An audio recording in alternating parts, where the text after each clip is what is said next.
wala akong time para dyan. Do you often say this?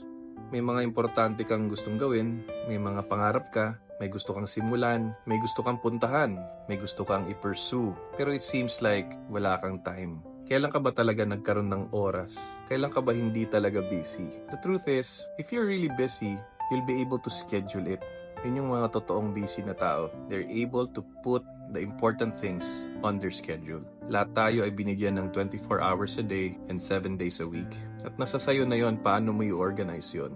Pero ano bang nangyayari madalas? We find ourselves doing a lot of unnecessary things, especially dun sa entertainment side. Marami tayong oras na nilalagay sa pag-aliw sa ating sarili, and nothing bad with that because that also resets you for the work. But truthfully, we could have used our time for more important things. Kaya try to review your week, try to review your month. Lagyan mo ng oras ang gusto mong gawin because time is not standing still.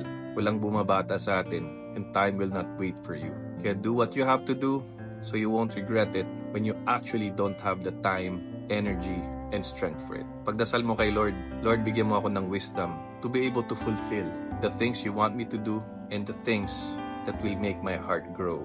Gusto din ng Diyos maging masaya ka at maging fulfilled. Kaya make some time.